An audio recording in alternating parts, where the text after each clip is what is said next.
Good afternoon, distinguished guests and all the participants. As we transition into the second session of the day, we explore a foundational pillar of any scholarly work, the literature review. It is my absolute pleasure to introduce our resource person, Dr. Manisha Mirdha, Associate Professor at the National Law University, Jodhpur. Dr. Mirdha is a distinguished academician and a gold medalist who holds dual doctorates in both political science and psychology. This unique interdisciplinary background allows her to bring a rich, multidimensional perspective to legal and social research. Her scholarly contributions are vast, with her most recent book, Fundamentals of Political Science, published by Taxman in 2025. Beyond her research, Dr. Mirdha has played a pivotal role in institution building. She has several she has served in several high level administrative capacities, including Dean of Students' Welfare, Executive Director of the Center for Social Entrepreneurship and Social Innovation, and Chairperson of the Corporate Law Society. Her expertise is frequently sought after by judicial academies and public service commissions, and she has organized numerous international conferences under the aegis of prestigious bodies like ICSSR and NHRC. Today, she will be guiding us through a critical stage of the research process, literature review in research methodology, and overview. Ma'am, we are delighted to have you with us. We invite you to share your insights with our participants. Thank you so much for this generous introduction, and thank you for having me. It's a pleasure to be addressing this August gathering. And let me start my presentation. I will just share my PPT. Just let me know whether the PPT is visible or not. Just a moment. Just give me a minute.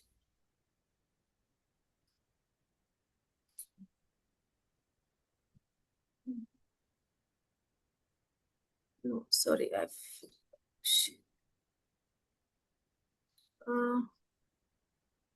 just a moment.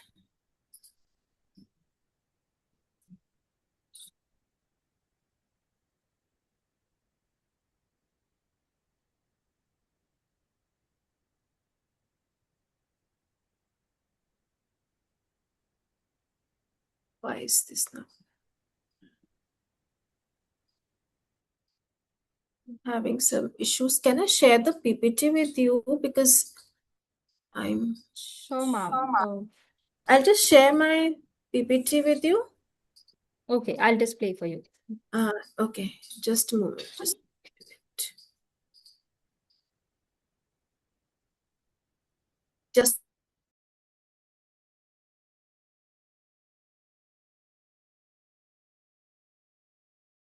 complex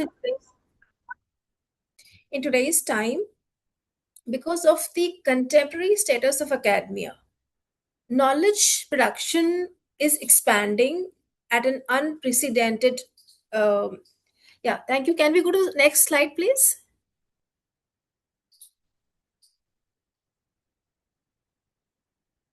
Yeah, so the next slide when it comes, yeah. So we are just dealing with the introduction of that, and I just said knowledge production, is expanding at a very unprecedented pace, because we have all kinds of information that we can get access to.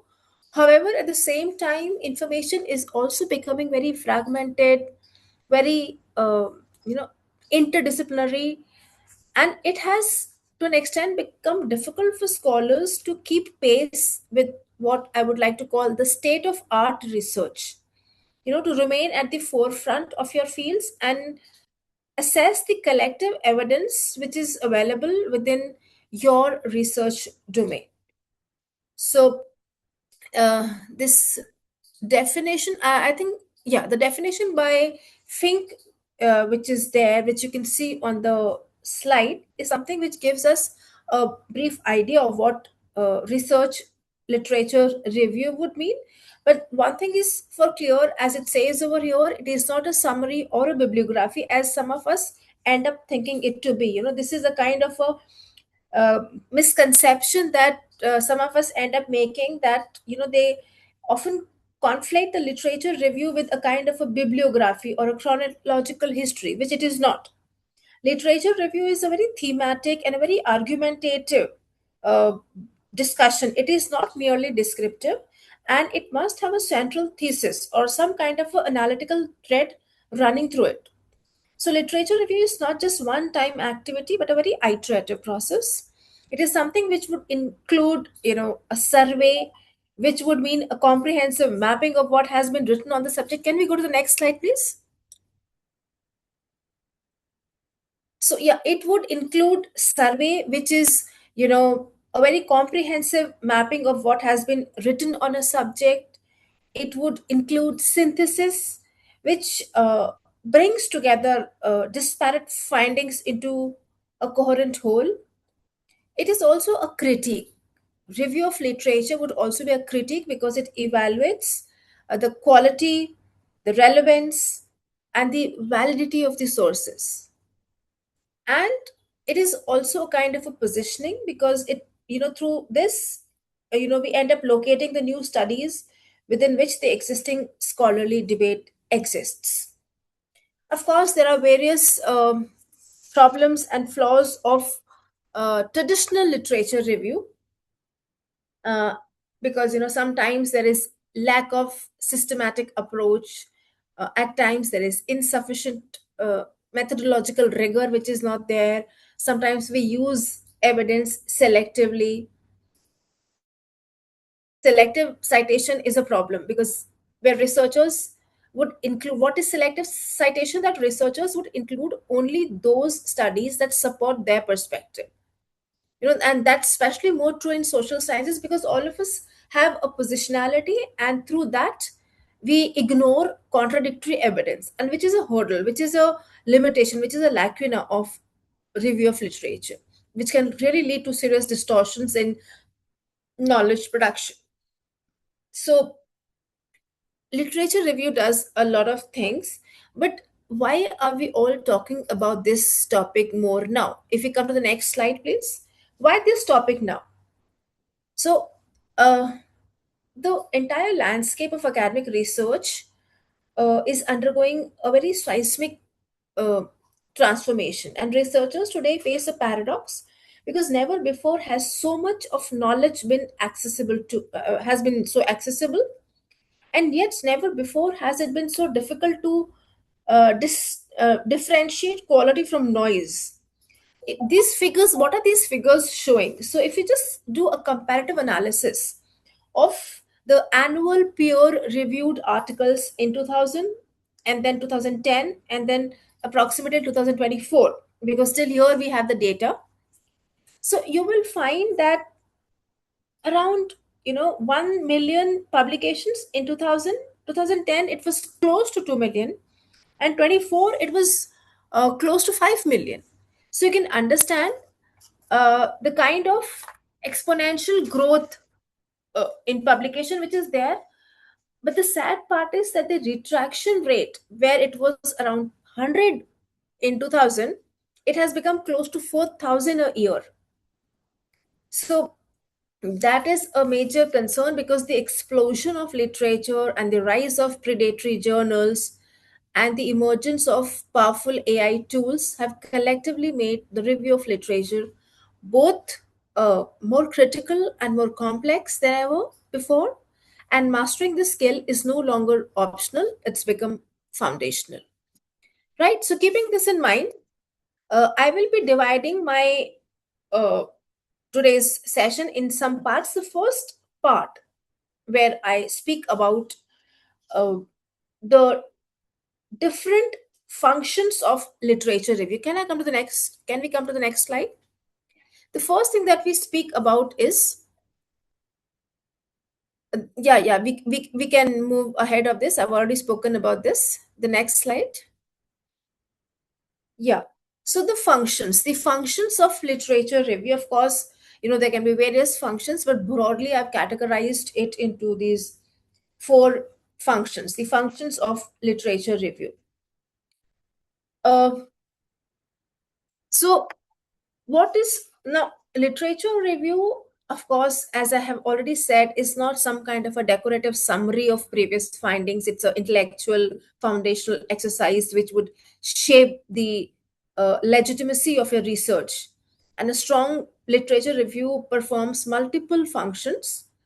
Um, Four of them that we speak over here. One is contextualization, which would mean placing your study in the scholarly conversation. Now, what I mean over here is that contextualization situates your research within the existing body of knowledge. So it answers questions like, what has already been written on the topic? How has the subject evolved over time? Which debates, themes, and schools of thought dominate the field? So by mapping this intellectual terrain and the reviews which are there, in this contextualization, the question emerges from not just curiosity, but from this ongoing scholarly conversation. Review of literature establishes the relevance and the significance of your inquiry and clarifies how your study connects to the broader academic debates. So, through, this aspect, this function of review of literature demonstrates a kind of what I would call historical and intellectual continuity. It identifies the major thinkers, the concepts, the debates, and shows where your study is located within the discipline. Then another function is about gap identification, which would mean discovering what is missing, discovering what is contested or unexplored or underexplored. And a literature review is as much about what is absent as about what is present.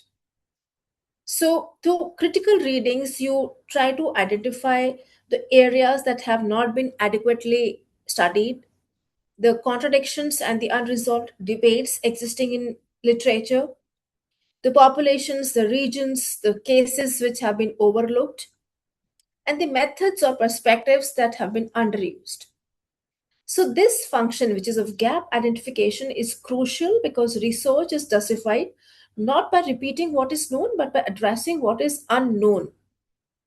So, what this function achieves is that it provides the primary justification for your study, that this is what the gap is and this is what I aim to fill. It turns a topic into a research problem and it helps frame research questions and hypotheses. Another function of review of literature is giving a robust theoretical grounding, which would mean anchoring the study in concepts and frameworks. So, no research is theory neutral, and a literature review helps you identify the theories, the concepts which have been used by previous scholar, because you need to know the theoretical framework for any study that you do. You need to know what has been done on that already. uh, Through this, you compare the competing ideas, the competing frameworks, and select or adapt the framework which is most suitable for your study.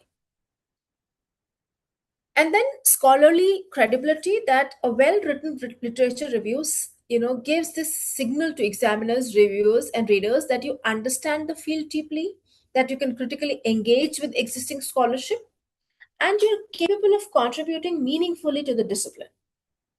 So, through this, you establish your credibility, you show critical engagement, and you position yourself as a part of the scholarly community. So, therefore, all these functions, they have a justification, a very methodological justification, learning how others have studied similar questions. You, the literature review performs various tasks. It locates your studies, it justifies your studies, and it guides your studies. So, therefore, it becomes the blueprint that would shape the entire research project rather than, a preliminary formality. Uh, can I just please take a call? As I was telling you, there's an emergency. Can I take this call? Sure, ma'am. Sure. I'm just so sorry. I'll just have to take this call.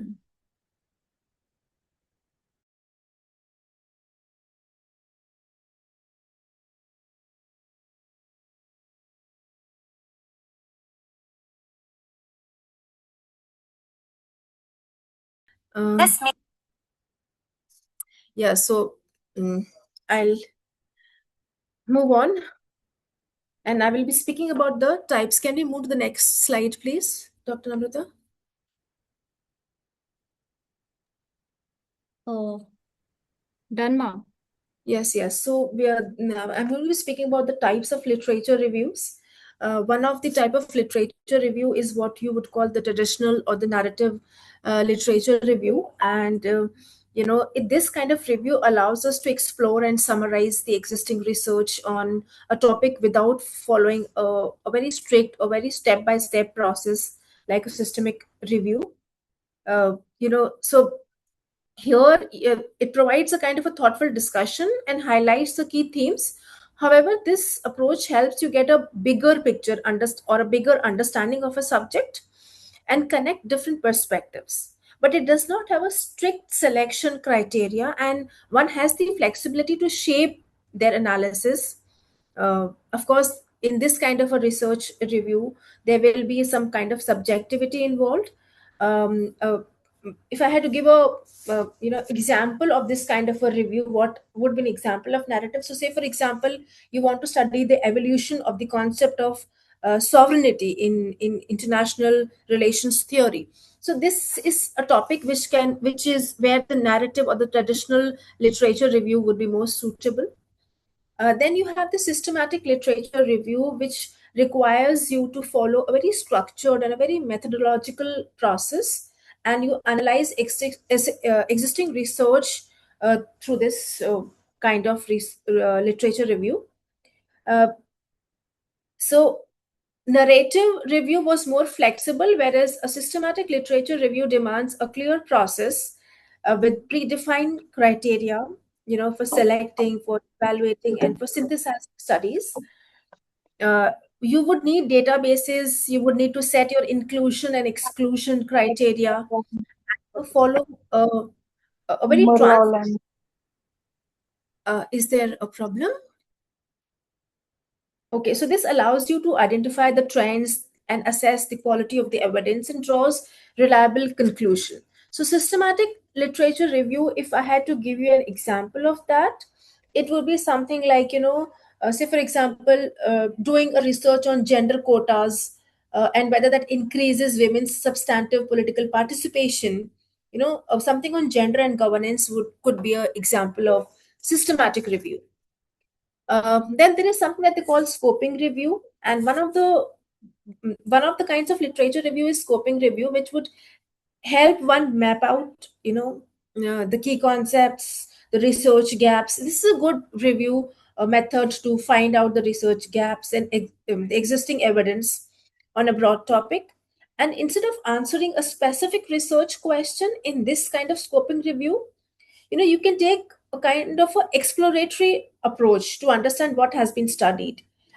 The goal is to examine the extent, the range, and the nature of research activities in a particular area, and kind of determine whether a full systematic review is actually needed or not, and identify the research gaps. So yeah, this is scoping review. And then really so sorry, just a moment.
Okay, so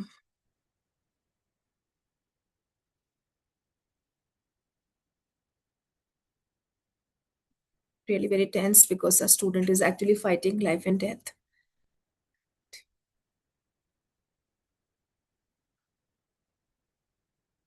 Okay, so where was I? I was taking the types of reviews, and scoping review is what I've taken. Then there can be a meta analysis also. So, meta analysis, an example of meta analysis would be something like, if I had to give an example, whether political parties act as de facto constitutional actors, a kind of a critical study.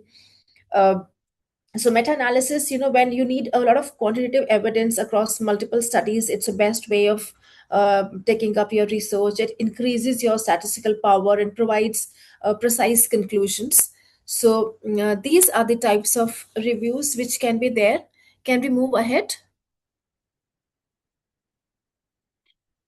Now, of course, it's very important for you to understand that what kind of research would be better. That depends on your the subject of study and the purpose of study. So, systematic reviews, as it's written over here, would dominate the health sciences or the medical sciences, whereas the other kinds of reviews are better for humanities and social sciences. So accordingly, you have to decide. There is no one best method of research design. It all depends on what kind of research you're doing, which subject you're dealing with, and what is the purpose of your research.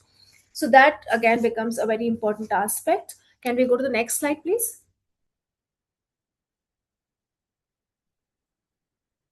The next slide is going to be about the anatomy of high quality literature review.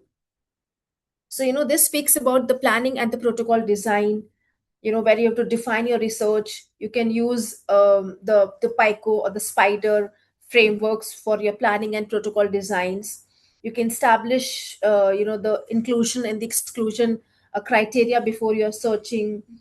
Uh, the search strategy development, if you speak about, so say for example, you can use the Boolean operators, you can use truncation symbols. All of these are search strategy development devices that will help your increase your the stature of your research and refine through multiple rounds of testing. So therefore, the search strategy development, then you would have a kind of a data extraction and synthesis. So this is where you identify the patterns, you identify the contradictions, the convergences within your research. A kind of a thematic analysis or synthesis would happen over here. And the final one, which is of critical analysis, here you move beyond description. This is the major and the most important part of a research anatomy, where you would evaluate, you would critique, you would compare, you would contrast. So all of these maintain your analytical voice throughout the research. Uh, so yeah. Now, as I've said before, also, you cannot live in this world without being affected by AI. AI is a truth and it is here to stay. So either we accept it or live in denial.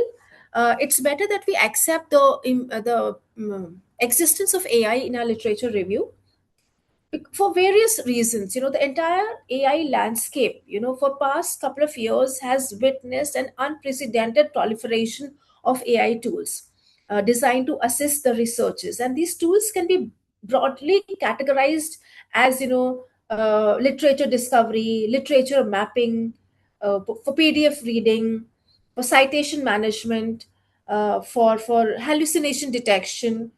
All of these things are a part of the AI landscape. It has a promise and it has a peril. The promise is that it dramatically reduces the time for initial literature review. You can identify the related papers through semantic research. You can visualize citation networks and research landscapes. Uh, AI can help you in assisting with translation of non-English literature. It can suggest thematic clusters and potential research gaps from a corpus of information. It can also auto extract, key information from PDFs into structured tables. So AI has a lot to offer. The kind of uh, amount of information that it can generate is something which is beyond human effort. However, along with the promise comes the peril. which is understanding AI limitation. And it is very important that you understand the limitation of AI, because it is a model. Say for example, if you're talking about the chat GPT or the language models and similar tools, they can generate plausible sounding and entirely fabricated citations also. The author names, the journal titles, the volume numbers, even DOIs, they all may appear authentic, which they are not. So it is very important that you understand how it can hallucinate. Hallucinated citations are there. There is. Can we go to the next slide, please? Yeah. So the hallucination problem would be there. It never cites a source without personally locating it. So one should take care that never cite a source without personally locating it and reading it. You have to take care that, because AI tools might miss the most recent literature, they're trained for a data cutoff. So always supplement live databases in your researches. Uh, there would be, I think it's there in the next. Can we go to the next slide also, please? Yeah, so paywall blindness, which would mean that AI cannot access subscriptions only articles. Therefore, your institutional access is irreplaceable. Then there is a disciplinary bias also. So these are best suited for the STEM fields rather than social sciences or similar subjects. There will also be a language bias, that they are predominantly trained in English language. There is a lack of method judgment. It would not be able to understand the nuances. AI misses the. Yes, yes, there are AI tools which cause biases. Correct, correct. They are already biased. So be it language, be it, in fact, if you look at the data, you will find that because these are dominant language driven, which is English, then they will index literature which is more systematically towards the global north, and they will systematically exclude knowledge from the global south. That's also a problem over here. And they will actively seek out marginalized perspectives. So reliance on AI recommendations can create a kind of echo chambers that reinforce existing biases. So you have your literature review, because it has to be reproducible, because this means documenting your research strategy. uh, Different users of same AI tool may receive different results. So this is a problem. Imagine the same information coming from different tools and giving different information. So yeah, these are some limitations. What we can do instead is, because as I said, you cannot deny AI, but you cannot only rely on that. So it should be a AI assisted research. And the better framework is what they call the research verify synthesis framework. So AI search would mostly mean that you use AI discovery tools. It could be Semantic Scholar, it could be Research Rabbit, and similar tools for initial landscape mapping.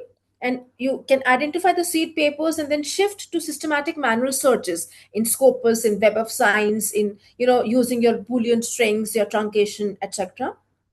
But after you've done the initial AI augmented search, then it has to be human centered verification. There has to be human centered verification. Every paper identified must be individually accessed, read, and quality appraised by the researcher. It is very important. Verify every AI suggested citation in its original source, because, as I said, AI is hallucinating to a large extent. You need to apply formal quality appraisal tools. And finally, AI assisted synthesize. So use AI to assist in thematic clustering, the final draft synthesis, and then critically revise, rewrite, integrate your own analytical voice and expertise. The final synthesis must reflect your judgment, not the AI's pattern recognition. So that is very important. Uh, Yeah, so these are the non-negotiable rules. And, yeah, can we move on to the next slide, please? So these are some guidelines or certain protocols that you can take care of. You have to anchor your question. You have to write a clear, structured research question. Seed paper discovery would mean that use semantic scholars, use these Google scholars to identify the highly cited foundational papers, and then build up your research. Network expansion would mean that you can use the free AI powered citation based literature mapping tools like Research Rabbit, etc. Then run down the Boolean researches, use Rayon or co-evidence AI assisted screening for large record sets. Then do a full text retrieval, which is access full texts through your institutional subscriptions uh, or AI assisted reading. Finally, for data extraction, build an extraction matrix. AI can auto populate some fields. You must verify every entry. There has to be a thematic synthesis. Use Claude, use ChatGPT only to suggest thematic clusters. Please take care only for this. You know, you have to write your review in your own voice. Only for grammar, for structure feedback, you can use AI, but not for content generation and creation. Please manually verify every citation in its database. This step is non negotiable. Uh, so, it is very important that you take care of all of these aspects before you start using AI for your research. Is there a question? Was there a question over here? Is there a question? I just saw a question. Is there a question? Somebody wants to ask a question over here? Dr. What is Namrata, was there a thematic synthesis? thematic synthesis would be a kind of qualitative evidence synthesis where you extract findings from qualitative studies. You group them into descriptive themes.